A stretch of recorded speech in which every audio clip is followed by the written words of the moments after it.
आपकी आवाज पे आज मुलाकात कर रहे हैं artisan agro India private limited के सीएमडी रामप्रसाद जी जोशी जी के। रामप्रसाद जी जोशी जी करीब 1-1.5 साल से बांस से आधारित खेती और उद्योगों की स्टडी किया है। इन्होंने लोकल और इंटरनेशनल मार्केट को स्टडी किया है।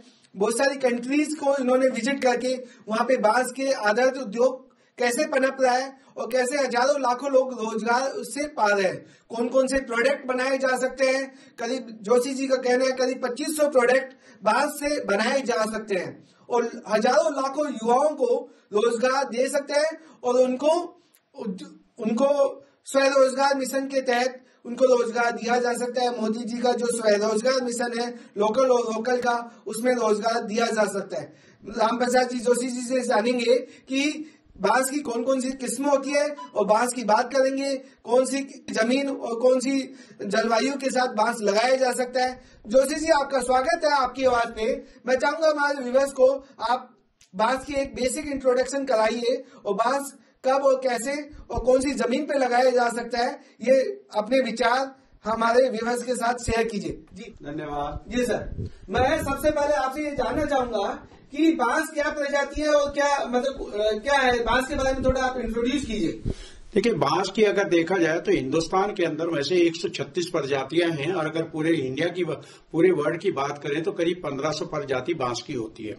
लेकिन अपने भारत के अंदर करीब 136 प्रजातियां हैं, जिसके अंदर अगर हम देखा जाए तो अगर कमर्शियल बीज पे समझें तो करीब 16 प्रजातियों को हमने कमर्शियल बीज में रखा जिनका हम कमर्शियल इस्तेमाल करते हैं। उसके अंदर करीब हमारे बम्बूसा बालकुआ की प्रजातियां हैं, 16 प्रजाति हैं। और उसके अंदर आर्टिसन ने रख पाया कि बम्बूसा बालकुआ और बम्बूसा कटिंगा ये 2 प्रजाति ऐसी हैं जिनके अंदर ठोस होते हैं, मटेरियल ज्यादा होता है, किसान को भी फायदा होता है, इससे उत्पादन बहुत ज्यादा बनता है। तो इन 2 प्रजातियों को लेके चलते हैं। तीसरा है बम्बूसा टुल्डा। बम्बूसा टुल्डा बांस की हम क्या है कि ज्यादातर बोतलें ज्यादा बनती हैं, वो खोखला होता है, थोड़ा वजन कम होता है, लेकिन इनकी जो लंबाई है लगभग एक ही जैसे लगभग 70 फीट की इनकी लंबाई पहुंच जाती है। ये आपने प्रजातियों की बात की और इंडिया में कौन कौन सी प्रजातियां लगती है उसके बारे में बताया। तो मैं चाहूंगा कि प्रजातियों के अलावा एक बहुत काफी कंफ्यूजन है बांस के बारे में कि बांस फलाना मिट्टी में होता है, काली मिट्टी में होता है या बहुत ज्यादा पानी चाहिए होता है। क्या आप थोड़ा सा इस पे जानकारी रखिए। देखिए, जगह सरकार ने इसके ऊपर अध्ययन किया है, पूरा रिसर्च सेंटर जितने भी रिसर्च हुए हैं देशों में विदेशों में, पहले क्या है ये 25 अप्रैल 2018 से पहले ये हिंदुस्तान में बांस लगाना अलाउ नहीं था। आपने बहुत बढ़िया अभी चर्चा में आपने छेड़ा कि 25 अप्रैल 2018 से पहले कानून के तहत बांस की कटाई और कॉमर्शियल यूटिलाइजेशन बांस का नहीं कर सकते थे। आगे बताइए। तो इसका भी क्या है कि जब इसका अध्ययन किया गया पूरे वर्ल्ड के अंदर, फिर मोदी जी ने आकर के इसके ऊपर बहुत लड़ाई लड़ी और पूरे विश्व के अंदर इसका लड़ने के बाद 25 अप्रैल 2018 को इसका एक किया गया, क्योंकि ये एक घास की प्रजाति है। बांस को एक घास के रूप में माना जाता है और घास जहां लग सकता है, जिस जमीन में घास उग सकता है वहीं पर बांस भी उग सकता है। ये ऊबड़ खाबड़ जमीन हो, बंजर हो, पथरीली हो, नमक पानी हो, खारा पानी हो, कैसा भी हो, पथरीली जमीन हो, वहीं पर बांस उग जाता है। आपका कहना है कि बांस सभी तरह की जमीनों में और सभी पानी के साथ उगाया जा सकता है, ग्रो किया जा सकता है, चाहे बंजर हो चाहे रेतीली जमीन में भी लगाया जा सकता है। हाँ, रेतीली जमीन में भी। इसको 1 साल के लिए थोड़ा सा पालना पड़ता है रेतीली जमीन में, क्योंकि पानी की थोड़ी कमी ज्यादा रहती है। तो उसको 1 साल तक अगर आपने पानी के जैसे पाल लिया तो बाद में ये खुद ही पानी देता है, क्योंकि ये क्लाइमेट के अनुसार, क्लाइमेट से फाइट करने वाला पूरे वर्ल्ड के अंदर पहला ऐसा पौधा है जो क्लाइमेट के साथ फाइट करता है।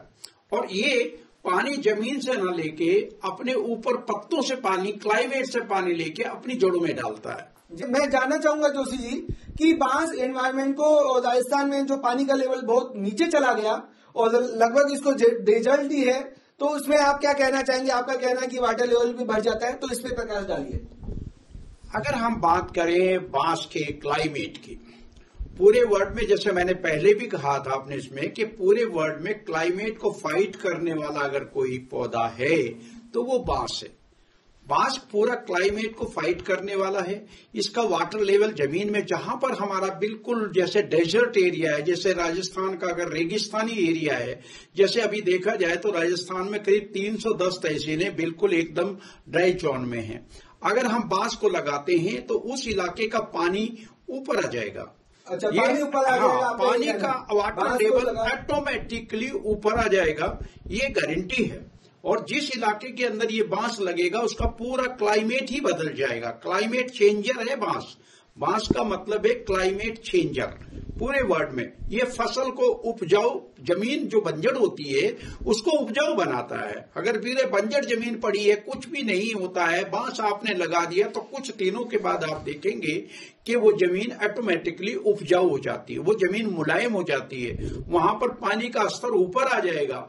उस पूरा पानी की जो है ना वहां नमी होने लगेगी। उस इलाके में अगर गर्मी ज्यादा पड़ रही है तो क्लाइमेट चेंज हो जाएगा, उस इलाके का पूरा वातावरण ही बदल जाएगा। ये पूरे वर्ल्ड में ये एक ही पौधा ऐसा है, पूरे वर्ल्ड में बांस ही एक ऐसा है जो कि क्लाइमेट चेंज कर सकता है। इससे काफी लोगों को रोजगार मिलेगा, इससे रोजगार बहुत ज्यादा लोगों को रोजगार मिलने वाला है। इससे अगर हमारा जो लक्ष्य है पूरे राजस्थान में, हमारा हर जिले में 20 लाख पौधे लगाने का हमारा एक लक्ष्य बनाया गया है। हर जिले में 20 लाख प्लांट हमारा लगाने का, हर जिले में आप 20 लाख प्लांट लगाना चाहते हैं। और पूरे क्लाइमेट, आपका ये कहना है पूरा क्लाइमेट इससे बांस लगाने के साथ ही चेंज हो जाएगा अगले आने वाले 4-5 कुछ सालों में। तो बांस जहां लगाएगा वहां पे पानी का लेवल ऊपर आ जाएगा। जो बंजर है या जो ड्राई एरिया है वहां पे पानी का लेवल ऊपर आ जाएगा। साथ ही भूमि या मिट्टी उपजाऊ हो जाएगी। तो आपने बताया कि बंबू बांस को कहीं भी लगाया जा सकता है। तो मैं जानकारी ये भी चाहूंगा कि इसकी मतलब किस तरह से इसका मेंटेनेंस क्या होता है, मतलब किस तरह से इसको मेंटेनेंस किया जाता है, ग्रो किस तरह से करता है और कितने टाइम के लिए इसको ग्रो, मतलब किसान को अटेंशन, मतलब प्रॉपर मेंटेन रखना पड़ता है और इसको खाद बीज पानी देना पड़ता है।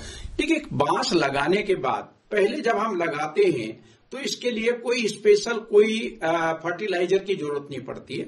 इसको देसी खाद ही डालना चाहिए इसके अंदर। और करीब 1-1.5 फुट का गड्ढा खोद करके इसको जब बांस को लगाया जाता है, हमारे अगर आप वेबसाइट पे जाएंगे, हमारे लिटरेचर पे जाएंगे तो इसमें हमने सारी विस्तार से पूरी डिटेल बताई हुई है कि हम बांस लगाते कहाँ हैं, कैसे लगाते हैं, उसमें क्या डालना चाहिए, क्या खाद पानी चाहिए होता है। बांस लगाने के 1 साल तक इसको पालने की जरूरत होती है। 1 साल के अंदर इसकी जो हाइट है वो करीब 15 फीट हो जाती है, 15 से 16 फीट हो जाती है इसका हाइट। जब इसकी 15-16 फीट हाइट हो जाती है तो फिर इसको न खाद डालने की जरूरत है, न पानी की जरूरत पड़ती है। ये खुद पानी अपने आप ले लेता है, ऊपर क्लाइमेट से पानी लेता है, खाद इसका अपने आप बन जाता है। इसके पत्ते झड़ते हैं तो इसका खाद बन जाता है। तो इसको कोई आवश्यकता नहीं होती, एक्स्ट्रा कोई जरूरत नहीं होती इसको खाद पानी देने की। तो 1 साल के बाद 1 साल में किस तरह का पानी, मतलब डेली पानी देना पड़ता है, अल्टरनेट डे पानी देना पड़ता है, कितना खाद डालना पड़ता है, क्वार्टरली डालना पड़ता है, कोई आपने जैसे पहले चर्चा में बताया था दीमक की दवाई भी डालनी पड़ती है क्वार्टरली, तो थोड़ा उस पर विस्तार। उसमें ऐसा होता है कि अगर जिस इलाके में दीमक है तो पौधा लगाने के समय ही थोड़ा सा दीमक की दवाई जरूरी डालना होता है। और गोबर का देसी खाद डालें तो ज्यादा अच्छा है। उसमें अगर 1-1.5 किलो खाद डालें शुरू में तो ज्यादा नीचे होता है। और फिर हर 3 महीने के बाद कम से कम 1-1.5 किलो खाद हर पौधे में डालें। और पानी की जरूरत तब जैसी होती है जैसे मॉइस्चराइज रहना चाहिए, हल्की सी नमी इसकी जड़ में होनी चाहिए। 1 साल तक यानी कि 2 लीटर पानी अगर अल्टरनेट डेट पे डालें, जैसे मौसम गर्म होता है, तो अगर मौसम मुलायम है, बरसात हो रही है तो पानी की जरूरत नहीं है, तो उस समय डालो आप पानी इसके अंदर। जब गर्मी होती है, जैसे मई जून का महीना है, तो थोड़ा 1 दिन छोड़ के 1 दिन डाल दीजिए, तो थोड़ा सा नमी होनी चाहिए। आपका ये कहना है कि 1 साल रखरखाव कीजिए पेड़ का और जिंदगी भर की फसल काटिए, मतलब 1 साल बाद आगे क्या ग्रोइंग स्टेज क्या रहती है, क्या क्या स्टेज रहती है और किस तरह से वो आगे कॉमर्शियल यूटिलाइजेशन होता है। 1 साल के बाद अगर आपने 1 साल इसको पाल लिया तो 1 साल के बाद अगर आपको किसान को इनकम ज्यादा चाहिए तो आप इसकी जड़ में अदरक लगाएं तो बहुत ज्यादा पैदा होता है। अदरक के साथ साथ आप अदरक के अलावा काली हल्दी लगाएं तो जिसका आज मार्केट रेट भी 1000 रुपए किलो से ज्यादा है, तो किसान की उससे इनकम कई गुना बढ़ सकती है। आप इसके साथ किसान भाई इसके अंदर सफेद मूंगफली पैदा कर सकते हैं, या जो छाया में पैदा होने वाली जो भी फसलें हैं वो इसके अंदर पैदा कर सकते हैं, तो उनकी इनकम कई गुना 5 गुना होगा। किसान अपने खेत में नहीं लगा के मेड़ पे भी लगाएं तो भी उसको फायदा होगा।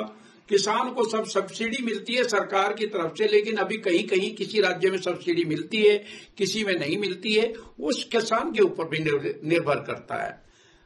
तो इसकी ग्रोइंग क्या स्टेज रहती है? 1 साल का तो आपने बता दिया कि 15-16 फीट का हो जाता है, और 1 साल बाद किस तरह से ग्रो करता है, और 4 साल बाद क्या कटिंग के लिए कितना अवेलेबल होता है, क्या इसमें प्रोडक्शन निकलता है? ये 1 साल के बाद जब बढ़ता है तो एक्चुअल में ये 2 साल तक तो क्या होता है कि अपनी जड़ें फैलाता है, ये वंश बढ़ाता है। 1 साल के अंदर इस एक पौधे को लगाने का मतलब है कम से कम 15 से 20 पौधे हो जाते हैं, 15 से 20 पौधे वहां हो जाते हैं, और अगले 2 सालों में इसकी हाइट बहुत बढ़ती है।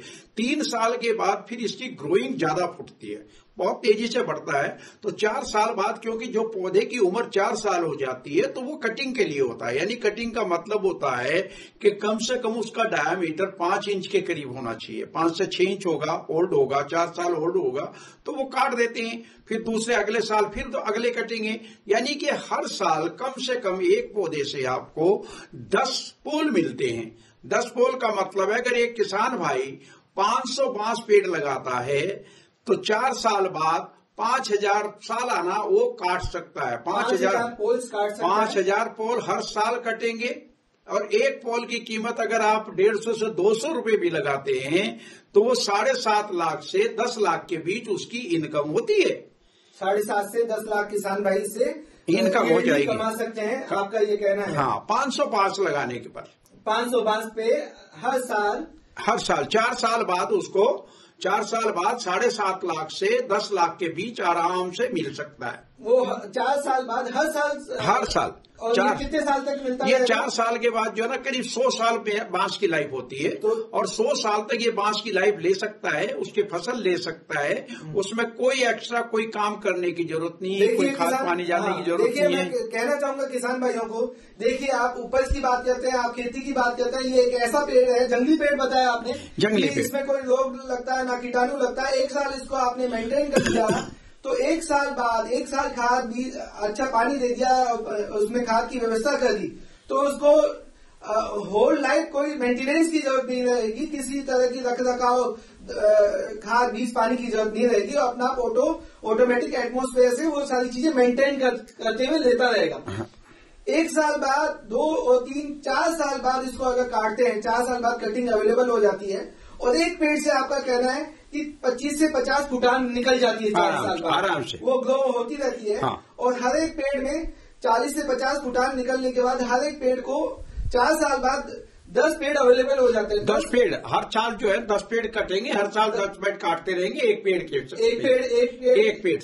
से 10 आप बोले 10 पेड़ आराम से कटेंगे, हर साल काटते रहेंगे, हर साल कटेंगे। तो ऐसे 500 पेड़ लगाते हैं तो 5000 बांस अवेलेबल होता है, उसका प्रोडक्शन 150 रुपए 200 रुपए पर बांस आप ले सकते हैं, बाजार कीमत के हिसाब से, बाजार कीमत का। 4 साल बाद क्या रेट होती है, 3 साल बाद क्या रेट होती है, इसके लिए क्या होता है कि आर्टिसन क्या है कि पूरा एक एग्रीमेंट करता है किसानों के साथ। हाँ, आपका आर्टिसन भी थोड़ा सा मैं चाहूंगा आप इसको। तो हमारी जो है कि आर्टिसन कंपनी का मैं आपको बता दूं, अपनी आर्टिसन कंपनी ISO 9000 है, समझिए उसके सारा रजिस्टर्ड है, पूरा प्राइवेट लिमिटेड कंपनी है, और हम किसान के साथ एक एग्रीमेंट करते हैं 40 साल का कि जो भी गन्ने का समर्थन मूल्य होता है उसी रेट पे उसका बम्बू खरीद लिया जाता है। अच्छा, आपने बहुत बढ़िया बात बोली कि जो गन्ने का समर्थन मूल्य के बराबर ही आप उस रेट को बांस की रेट के बराबर गन्ने का समर्थन मूल्य जो होगा, जिस साल गन्ने का समर्थन मूल्य जो होगा सरकार जो तय करती है, वही रेट आपको बांस की रेट में कटिंग की मिलेगी,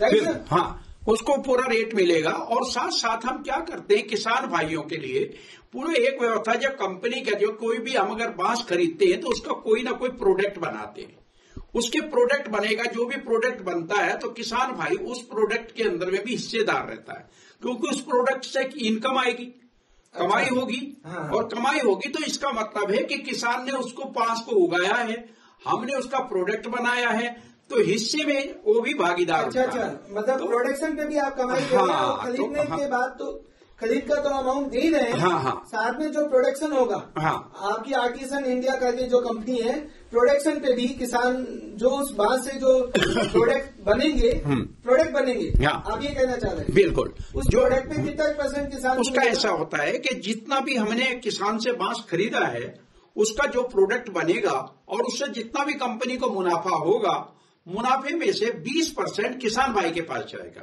20% किसान भाई को 20% देते हैं। तो वो किसान क्या होता है कि कंपनी का परमानेंट एक भागीदार होता है। हर तहसील के अंदर किसान फार्मर, इसको फार्मर प्रोड्यूसर ऑर्गेनाइजेशन कहते हैं, FPO बनानी होती है। FPO का बनता है, ऑर्गेनाइजेशन कहते हैं, जहाँ किसान को आप भागीदारी देते हुए बांस के प्रोडक्शन में, मतलब बांस खरीदने पर जो उसको कमाई होगी वो तो सेपरेट होगी, उसके बाद बेचने के बाद जो कंपनी का प्रोडक्ट बनेगा उस प्रोडक्ट में भी आपका ये कहना है आर्टिसन इंडिया कंपनी का कि आप उसमें भी 20% किसान, बड़ी बात कह रहे हैं आप, बहुत बड़ी बात कर रहे हैं कि 20% किसान उस प्रोडक्ट पे भी, प्रोडक्शन पे भी हकदार होगा। उसको ये नहीं है कि किसान को एक फायदा हो रहा है कि हमने बांस उगाया और किसान को ही फायदा हो रहा है। उससे हमारा अगर 500 बांस एक किसान लगाता है तो कम से कम हमारे 10 से 15 लोगों को रोजगार मिलता है, रोजगार भी और उस इलाके के अंदर, क्योंकि वो प्रोडक्ट बनेगा। अगर एक छोटी सी बात करें तो आज हमारे बांस से अगरबत्ती बनती है, वो विदेशों से आ रही है। अगरबत्ती की तिल्ली बनती है, हमारी विदेशों से आ रही हैं। तो अगर किसान अगर बांस उगाएगा तो उससे एक प्रोडक्ट बनेगा, और 500 बांस अगर एक किसान लगाता है तो कम से कम 20-25 लोगों को और रोजगार मिलेगा। आपने प्रोडक्शन पे मैं ये जानना चाहूंगा, किसान भाई या आम आदमी भी ये जानना चाहता है कि एक बांस से क्या क्या प्रोडक्ट बन सकते हैं। आपने जैसे बातों में बताया था पहले भी कि एक बांस से 1500 प्रोडक्ट निकल सकते हैं, 1500 प्रोडक्ट बनाए जा सकते हैं। थोड़ा उस पे जानकारी पे भी आप बताइए, वो भी जानकारी। देखिए, बांस के अगर प्रोडक्ट की बात करें तो करीब 2500 प्रोडक्ट बांस के बनते हैं। 2500 प्रोडक्ट बनते हैं। अगर किसान भाई अगर सोचे कि हम क्या प्रोडक्ट बना सकते हैं, किसान भाई कुछ नहीं बना सकता है तो कोई बात नहीं है, लेकिन उसका प्रोडक्ट बनता है। क्योंकि किसान बांस उगाता है, उसका प्रोडक्ट है एथेनॉल। सबसे बड़ा जो आज हमारी डिमांड है, आज हम एथेनॉल पेट्रोल के अंदर मिलाया जाता है, 5% एथेनॉल मिलाते हैं। अगर हम सिर्फ बांस का एथेनॉल ही बनाए तो हम जरूरत पूरी नहीं कर पाएंगे बांस की। इतनी डिमांड हमारी एथेनॉल में है। एथेनॉल बनाने में, इतना पेट्रोल बनाने में हमारी इतनी डिमांड बांस की है कि किसान भाई कितना ही बांस उगा ले वो भी कम पड़ जाएगा। आज हमारी जो है डिमांड है 30 लाख मीट्रिक टन की हमारी जरूरत है, लेकिन इंडिया के अंदर जो हमारा बांस करीब 10 लाख मीट्रिक टन बांस पैदा होता है, यानी हमें 20 लाख मीट्रिक टन बांस की और जरूरत है। अभी इंडिया में कौन कौन से स्टेट में बांस हो रहा है? बांस अभी हमारा क्या है कि सबसे पहले तो हमारे आसाम, त्रिपुरा और उधर जो है ईस्टर्न जोन में पहले होता रहा है, और अभी पिछले 2 साल से जैसे मोदी जी ने घोषणा करी तो MP में होना शुरू हो गया है, महाराष्ट्र में शुरू हो गया, उसी वक्त शुरू कर दिया है, यूपी में भी शुरू हो गया। तो अभी 2 साल पहले कुछ जगह शुरू हो गया। हमारे राजस्थान में अभी लोगों की जो भ्रांति है थोड़ी सी यही है कि हमारा यहाँ पानी होगा कि नहीं होगा, वो भ्रांतियां थोड़ी है। तो आज वो भ्रांतियां मैं बता दूं किसानों को कि ये जहां घास उग सकता है वहीं पर बांस उग सकता है। एक लाइन आपकी ये काफी अच्छी लाइन आप रेगुलर बोलते हैं कि जहां घास उग सकता है वहां बांस उग सकता है। किसी भी जमीन में जहां घास उगता है वहीं पे बांस उग सकता है।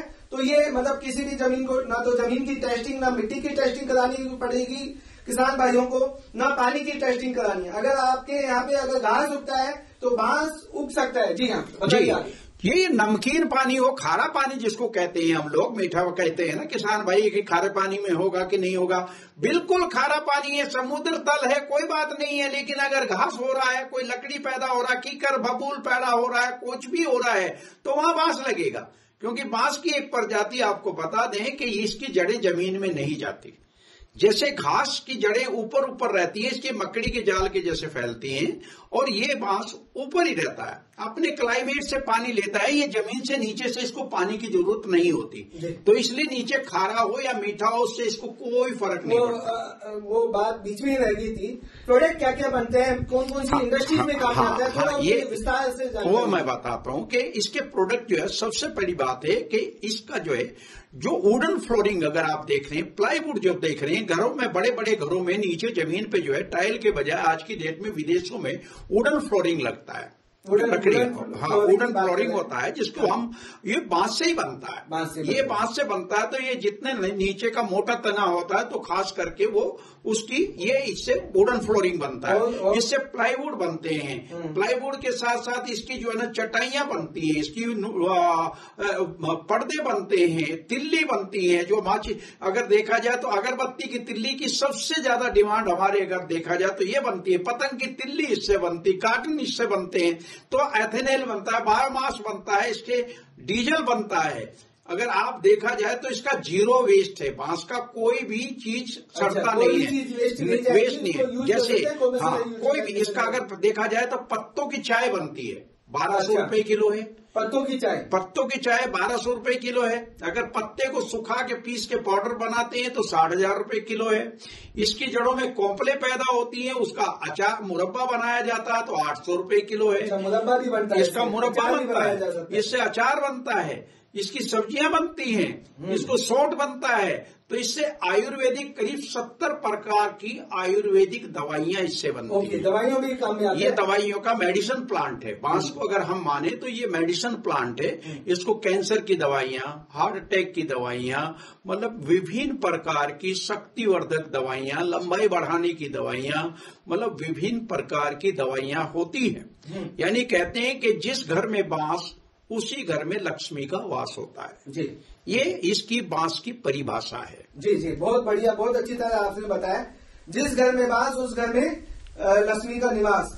आपकी ये सारी बात जानकारी सुनने के बाद मैं चाहूंगा हर किसान भाई आपसे जानना चाहेगा, और आपके साथ आपने थोड़ा पर्यावरण की भी बात कीजिए। पर्यावरण के बारे में आपने बताया था कि बांस ऑक्सीजन सबसे ज्यादा देने वाला प्लांट है या दूसरे नंबर का प्लांट है, थोड़ा उसके बारे में। बांस के बारे में अगर देखा जाए तो पूरे विश्व में बांस की जो प्रजाति कोई भी हो, पर ये पूरे विश्व में पूरा वर्ल्ड में ये एक ही ऐसा बंबू ही एक ऐसा पौधा है जो 35% ऑक्सीजन ज्यादा देता है। पूरे वर्ल्ड में पीपल का पेड़ होता है, बरगद का पेड़ होता है, उनसे कहीं ज्यादा ये होता है, क्योंकि बरगद का पेड़ एक लगाते हैं तो करीब 15 साल में वो बड़ा हो पाता है। बांस का पेड़ एक लगाते हैं, वो पीपल का पेड़ एक लगाते हैं तो एक ही रहता है, बरगद का एक लगाते हैं तो एक ही रहता है, लेकिन वो भी 15 साल में बड़ा हो पाता है। जबकि बंबू का पेड़, बांस का एक पेड़ लगाने के बाद ये 70 फीट का हो जाता है और 4 साल के अंदर इसके 50 पौधे एक साथ हो जाते हैं। इसका झुंड इतना बड़ा बन जाता है, 50 पेड़ हो जाते हैं 4 साल बाद। तो क्लाइमेट को फाइट करने वाला पूरे वर्ल्ड में इससे ज्यादा नहीं हो सकता है। अगर क्लाइमेट से हमें बचाना है, हमें सांस लेने के लिए अपने सांस को बचाना है, तो हमें बांस लगाना जरूरी होगा।